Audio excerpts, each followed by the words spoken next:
Bonsoir à tous, soyez les bienvenus sur ma chaîne Elam Rêve. Voici une nouvelle vidéo. Cette fois-ci là, je vais terminer de parler à propos des figures de style. Alors, tout d'abord, sur la vidéo précédente, j'ai déjà expliqué que sont les figures de style et que ça veut dire quoi la figure de style. Alors, je vais redéfinir encore une fois, c'est pas grave de faire une petite répétition pour définir de quoi s'agit-elle la figure de style.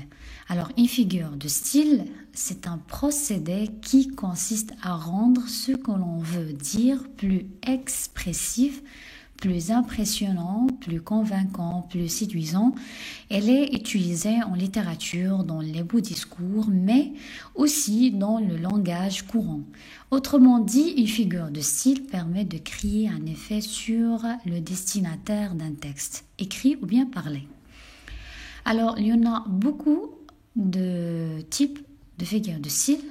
Alors, il y en a les figures de style par analogie, de substitution, de l'insistance ou de l'atténuation, figures de style d'opposition, de rupture, alors qui joue aussi sur le son. Alors, je vais expliquer chaque genre de figure de style à l'écart. Commençons par les figures de style par analogie. Ça veut dire quoi analogie? C'est-à-dire qu'ils permettent de créer des images. Alors, prenons la première, c'est la comparaison. Alors, c'est quoi la comparaison? Elle établit un rapport de ressemblance entre deux éléments, le comparé et le comparant, à l'aide d'un outil de comparaison, par exemple, comme ainsi que, plus que, moins que, de même que, semblable à, pareil à, ressembler. On dirait que.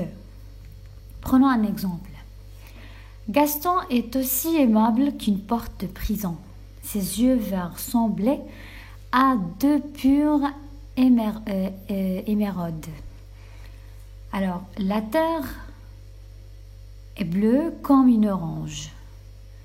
Prenons cet exemple. Le premier exemple semblait à deux pures émeraudes. Donc ici, il y a la comparaison. La terre est bleue comme une orange. Ici, la terre comparée. Une orange comparant. L'outil, c'est comme. Métaphore. C'est une comparaison sans outil de comparaison. Les termes, ils sont pris au sens figuré. Par exemple, quel ours pleut des cordes. Ça veut dire quel ours il pleut les cordes, c'est-à-dire quoi? Donc là, il fait une comparaison d'ours avec le ciel. Alors, cette fossile d'or dans le champ des étoiles. Fossile d'or, c'est-à-dire la lune. Dans le champ des étoiles, c'est le ciel. Donc, il fait une comparaison ici sans avoir l'outil de comparaison. Personnification. C'est-à-dire qu'il représente une chose ou une idée sous les traits d'une personne. Alors, la forêt gémit sous le vent. Alors, qui peut gémir ici? C'est l'être humain. Donc, alors ici, la forêt, on l'a personnifiée sous forme du vent. Un soir, j'ai assis la beauté sur mes genoux. Un soir, j'ai assis la beauté sur mes genoux. Et je l'ai retrouvée amère. Donc, ici, il a fait personnification de la beauté alors qu'il a trouvé amère. Allégorie. Qu'est-ce qu'il représente ici? Elle représente de façon concrète et imagée les divers aspects d'une idée abstraite. Elle se repère souvent grâce à l'emploi de la majuscule. Processus de symbolisation par personnification.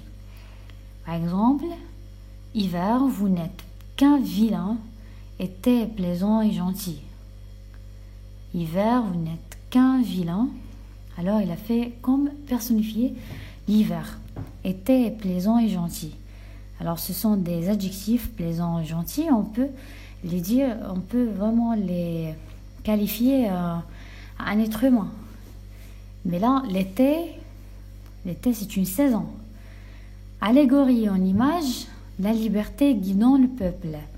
Allégorie en image, la liberté guidant le peuple. Alors, la liberté, c'est un concept, c'est une notion.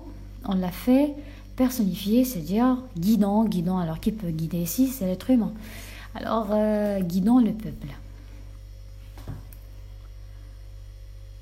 Maintenant, passons aux figures de substitution. Elle remplace un terme par un autre terme ou par toute une expression. Alors, prenons la première, métonymie. Elle remplace un mot par un autre mot selon un lien logique par une relation analogique. C'est-à-dire, on donne un exemple, je viens de lire un Zola. C'est-à-dire, je viens de lire un livre de l'auteur Zola, mais elle a dit je viens de lire un Zola. C'est-à-dire que l'œuvre, c'est son auteur, c'est Zola. Boire un verre. Est-ce qu'il a bu le verre? Non. Et là, boire un verre, c'est dire il a pris un verre d'eau, bien quoi. Alors, donc il n'a pas bu le verre, mais le contenu du verre. Et les premiers violons à l'orchestre de Paris. La table 12 s'impatiente, c'est une décision de l'Élysée. Synecdoque. Elle consiste à désigner la partie pour le tout et le tout pour la partie, ainsi que la matière pour l'objet et le particulier pour le général. C'est un cas particulier de la métonymie. C'est-à-dire, les voiles disparurent à l'horizon. Est-ce que les voiles disparurent? Mais c'est leur mirage qui disparut. La France a gagné par 2-0 contre l'Italie. Les deux escrimeurs croisèrent le fer. Passons aux périphrases. Elle remplace un mot par une expression qui le définit. Un simple mot est remplacé par des éléments de phrases plus complexes jouant sur l'implicité. Elle remplace un mot par une expression qui le définit. Un simple mot est remplacé par des éléments de phrases plus complexes jouant sur l'implicité. La Venise du Nord, c'est-à-dire qu'il veut parler de Bruges. Le roi des animaux, c'est le lion. La ville rose, c'est Toulouse. La langue Shakespeare, c'est l'anglais. Alors, je m'arrête ici. On terminera la prochaine fois. J'espère que vous avez bien compris ces deux genres de figures de style. On verra bien sûr les deux autres genres sur la vidéo suivante. Allez, au revoir.